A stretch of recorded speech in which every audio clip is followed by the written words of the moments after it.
नमस्कार, आप देख रहे हैं सिटी पोस्ट लाइव और मैं हूं आपके साथ पूजा शर्मा। जेडीयू सांसद पर 1600 करोड़ घपला करने का आरोप लग रहा है, जिसको लेकर बिहार की राजनीति गर्म हो गई है। बताते चले आपको कि सियासी गलियारों से तरह तरह की प्रतिक्रियाएं आ रही है। इसी बीच लोक जनशक्ति पार्टी रामविलास के प्रवक्ता डॉक्टर प्रोफेसर विनीत सिंह ने प्रेस वार्ता का आयोजन किया। इस प्रेस वार्ता के दौरान मुख्यमंत्री नीतीश कुमार पर हमलावर दिखे हैं और इसी के साथ साथ मुख्यमंत्री नीतीश कुमार पर कई गंभीर आरोप लगाते हुए नजर आए हैं। उन्होंने साफ तौर पर कहा कि सांसद के लिए नियम को बदले गए हैं। क्या कुछ कहते हुए नजर आ रहे डॉक्टर प्रोफेसर विनीत सिंह, छोड़े जाते हैं आपको उनके बातों के साथ। और माननीय सांसद कहते हैं कि क्या नेता का बेटा बिजनेस नहीं कर सकता है?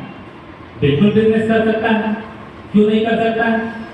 लेकिन इस तरीके से जैसे आप सत्ताधारी पक्ष के नेता हैं, सत्तारूढ़ दल के नेता हैं और नियम को ताक पे रख के आप टेंडर जारी करते हैं, ये भ्रष्टाचार का सबूत है। और माननीय मुख्यमंत्री जीरो टॉलरेंस की बात करें। बिजनेस का मतलब सीधे तौर पर बिजनेस में पारदर्शिता होना जरूरी है और इसके अलावे भी कई ऐसी चीजें हैं जो कि टेंडर मिला समान फाउंडेशन के साथ और उसके बाद से 2022 के बाद 3-3 महीने तक का एक्सटेंशन को मिलता रहा। जो बात मैं कहना चाहता हूं कि उस समय 400 करोड़ का टेंडर मिला था और 650 एम्बुलेंसें चलाने का। लेकिन जब एक बॉडी है जिसका नाम है स्टेट रिसोर्स यूनिट, जो केयर का अंग है और जो नेशनल हेल्थ मिशन के अंतर्गत काम करती है, जब उसने औचक निरीक्षण किया, जब इंस्पेक्शन किया, तो काफ़ी एनोमली, जिसको कि अनियमितताएं कहते हैं हम लोग, वो पाई गई है। एम्बुलेंस में सिलेंडर में ऑक्सीजन नहीं था, दवाइयाँ एक्सपायर हो चुकी थी और तो और प्राय एम्बुलेंस में एसी नहीं था। उसके बाद से भी उन्होंने 5 साल के लिए काम किया और फिर से एक्सटेंशन लेते गए। अब ये बताइए कि जब फ्रेश टेंडरिंग होता है 2022 के बाद, तो 2 चीज़ों का, 2 मापदंडों पे टेंडर देने की बात होती है। एक था गुणवत्ता का और दूसरा था लोएस्ट बिड का, जिसको कि हम लोग L1 कहते हैं, प्राइस का। लेकिन जब 2022 का जब टेंडरिंग हो गया तो मालूम चलता है कि गुणवत्ता को हटा दिया जाता है और केवल L1 जो प्राइस फैक्टर है उसी को रखा जाता है।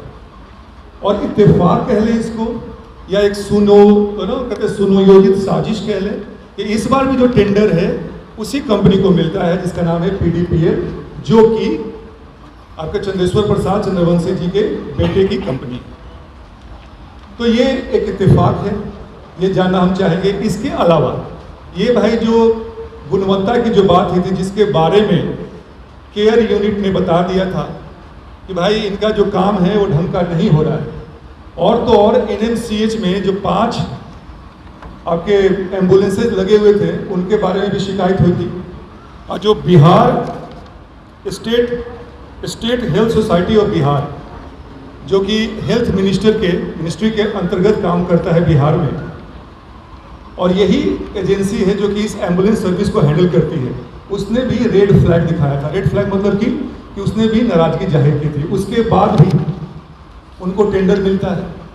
और तो और देखिए टेंडर में लापरवाही कैसे कैसे की जाती है। अब फिर हम बात करेंगे कि कंटेम्प्ट ऑफ कोर्ट, जो कोर्ट की अवमानना है, वो भी कैसे हुआ है यहाँ पे।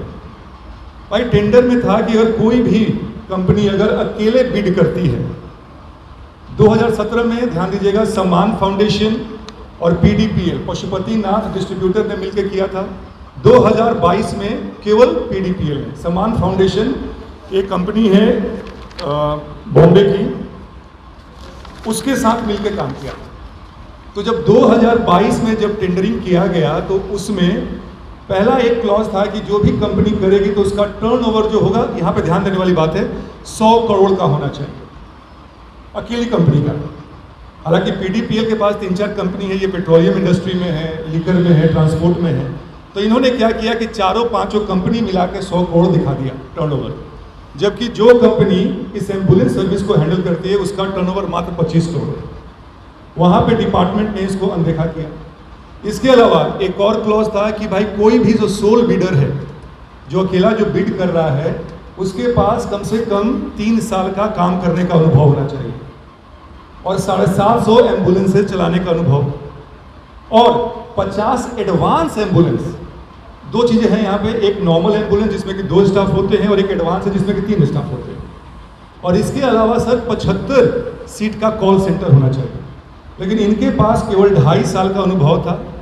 और इस जो एजेंसी है उसको घटा के जो आपका कॉल सेंटर का सीट था 75 से 50 कर दिया गया और एडवांस एम्बुलेंस का घटा के 50 से 40 कर दिया गया। भाई हम पूछना चाहते हैं, हमारी पार्टी पूछना चाहती है कि इसके पीछे कारण क्या था, आखिर क्यों किया गया। अब कुछ और बातें मैं आपको बताना चाहूँगा कि अगर इसके बाद से जब मीडिया कर्मियों ने बातें करने की कोशिश की संजय कुमार सिंह जी से, जो कि state health society of Bihar के एग्जीक्यूटिव डायरेक्टर हैं, तो उन्होंने कहा कि भाई हमारे राज्य को 2.5 करोड़ का नुकसान हर महीने का हो रहा था। एक बात बताना मैं आपको यहाँ पर भूल गया कि जब 2022 में जो बिडिंग हुई और पीडीपीएल ने अकेले बिड किया तो सम्मान फाउंडेशन ऑफ बीवीजी बॉम्बे का इन्होंने भी बिडिंग किया था, लेकिन इनका बिड रिजेक्ट कर दिया गया एक छोटा सा कारण के कारण कि उन्हें बैलेंस शीट नहीं जमा किया था, जिसके बाबत इन्होंने कहा था कि हम जमा कर सकते हैं पर इनको मौका नहीं मिला। तो इन्होंने क्या किया कि उसके खिलाफ में वो हाई कोर्ट चले गए और हाई कोर्ट से न्याय नहीं मिला तो सुप्रीम कोर्ट चले गए। तो सुप्रीम कोर्ट ने कहा कि भाई हाई कोर्ट ही मेरिट केस के मेरिट पे निर्णय देगी और हाई कोर्ट के पास केस को दोबारा भेज दिया गया। हाई कोर्ट कहता है कि भाई जब तक केस की सुनवाई नहीं होती, हालांकि जो टेंडरिंग प्रोसेस है वो ऑन हो गया है, तो आप कंटिन्यू कीजिए आप, लेकिन जैसे ही अगर इस केस का निर्णय आता है तब आपको काम रोकना पड़ेगा वहाँ पे। लेकिन इसके बाद भी जो Bihar state health society of Bihar है उसने आनन फानन में 15 दिन के अंदर में ही लेटर ऑफ इंटेंट जारी कर दिया पीडीपीएल पर, जो कि बिल्कुल ही कोर्ट की अवमानना है, और कहा कि आप काम चालू कीजिए। तो ये भी यहाँ पे कंटेम्प्ट ऑफ कोर्ट आता है। तो जब संजय कुमार सिंह जी से पूछा गया तो संजय कुमार सिंह जी ने कहा कि 2.5 करोड़ का नुकसान हर महीने हमारा हो रहा था तो हमने ये काम आगे बढ़ा दिया। भाई ये 2.5 करोड़ रुपया कहाँ से आता है, ये फिगर का उन्होंने कोई भी एक्सप्लेनेशन नहीं दिया, कोई भी इसका इन्होंने बताया नहीं कि कहाँ से ये कह रहे हैं। इसके अलावा जो सबसे महत्वपूर्ण बात है, आप जानना आपको जरूरी है कि संजय सिंह ने यह भी कहा कि हमने ये कार्य किया है बिहार सरकार के एडवोकेट जनरल हैं पीके शाही जी के, उनके निर्देशानुसार, उनके सलाह पे। भाई दो बातें यहाँ निकल के आती हैं। आपको मालूम होना चाहिए कि पीके शाही जी एडवोकेट जनरल बनने से पहले पीडीपीएल के वकील थे, उसके बाद वो एडवोकेट जनरल बने। तो यहाँ पे कॉन्फ्लिक्ट ऑफ इंटरेस्ट होता है, जिसको कि फिर से एजेंसी ने, बिहार सरकार ने नजरअंदाज कर दिया। इसके बाबत राजद के 3 विधायक भाई वीरेंद्र, ऋषि कुमार और रोशन जी ने चिट्ठी लिखी थी मंगल पांडे जी को कि भैया ये जो 2022 का जो बिडिंग हुआ है उसका किसी ने मेल के थ्रू इंफॉर्मेशन लीक किया है, इसलिए पीडीपीएल ने अपना जो रेट है वो कम कोट किया और कि आप इसमें फ्रेश जो है बिडिंग हो या इसका कोई हो, इसकी जांच हो। लेकिन जैसे ही तेजस्वी यादव जी आते हैं ये जो केस है वो ठंडे बस्ते में चला जाता है। तो हम इसलिए पूछना चाहेंगे कि आखिर उस चीज़ का क्या हुआ। तो यहाँ 2-3 बातें निकल के आ रही हैं कि पीडीपीएल को जो टेंडर मिला है वो एक पर्टिकुलर परिवार को फायदा पहुंचाने के लिए 2017 में चंद्रवंशी जी जदयू के एमएलसी थे, 2019 में ये सांसद हो गए। और ये बड़ा इत्तेफाक है कि भाई ग्लोबल टेंडरिंग प्रोसेस है, दोनों बार एक ही कंपनी को टेंडर मिलता है, एक बार 400 करोड़ के लिए और एक बार 1600 करोड़ के लिए। ये भी जब बात हमारे समझ से परे। तो हम 2-3 सवाल पूछना चाहेंगे नीतीश कुमार जी से और बिहार सरकार से। जैसा कि हमारे मित्र कह रहे थे ईशान मिश्रा जी, कि नीतीश कुमार जी कहते हैं कि हम अगेंस्ट करप्शन जीरो टॉलरेंस हम लेके चलते हैं। क्या इसमें करप्शन आपको नहीं दिख रहा है? और अगर आपको दिख रहा है तो आपने अब तक किया क्या? इसके अलावा कुछ बातें और मैं कहना चाहूँगा।